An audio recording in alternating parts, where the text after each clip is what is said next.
As the star turns 55 today, many people across generations still only recognize him as the comedic Joey Tribbiani from the hit 90s series Friends and the following spin-off Joey.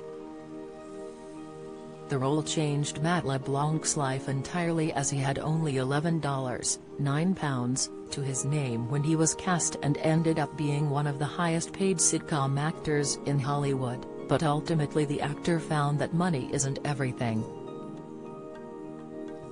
The Friends sitcom ran for 10 years, and the spin-off titled Joey added an extra 2 for LeBlanc specifically. Nearing the end of the series, each of the 6 principal actors and actresses earned $1 million per episode. Adjusted for inflation, that would be equivalent to $1.4 million, £1.16 million today. While his co-stars almost immediately went on to expand their careers or better themselves, LeBlanc would play his Friends character for 2 more years without the support of his 5 colleagues. Joey was not a resounding success like the original sitcom and only lasted for 2 seasons, by the end of which LeBlanc found himself completely burned out. One aspect LeBlanc speaks ruefully of is the way people approach him, believing he is the character he portrayed for so many years. In an interview with The Guardian in 2012, LeBlanc shared, "People will speak slowly to me sometimes. And they always ask me if I'm alright, because I'm much more low-key and reserved than my character in Friends. They think that I'm depressed." He retreated to his ranch in California in 2006, where he remained for years to come, telling his agent, "Lose my number." LeBlanc revealed this in a 2016 interview with The Mirror, explaining that it was a disastrous set of circumstances that saw him shunning Hollywood.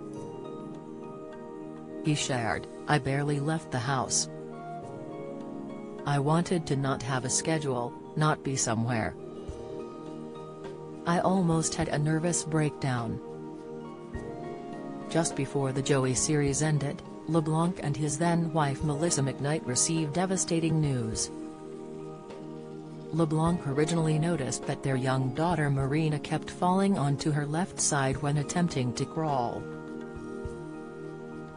After a doctor's visit, the 11-month-old was diagnosed with cortical dysplasia, which is a common cause of epilepsy. The condition occurs when the top layer of the brain does not form properly, often before a child is even born. Don't miss, the doctors also warned the condition may also affect her vocal cords, impacting her ability to speak.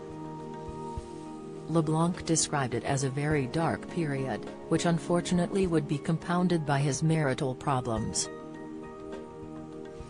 McKnight and LeBlanc would divorce in 2006, with rumors circulating that an incident in a strip club a year earlier was a contributing element.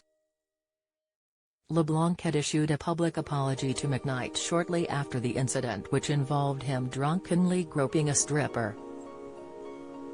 The list reported that McKnight and LeBlanc have been on amicable terms since their divorce and share custody of their daughter. Eventually, LeBlanc was coaxed out of his hiatus by friend co-creator David Crane in 2011, who approached him for a series called Episodes. The hiatus made LeBlanc a little rusty on the same job he did every day for over a decade just a few years prior, but he eventually found his groove once more. Episodes would run for 6 years, slightly overlapping with LeBlanc's time as Top Gear presenter. He would leave his presenting role after barely 3 years, stating that it was simply geographically too taxing and he didn't like being taken away from his family so much.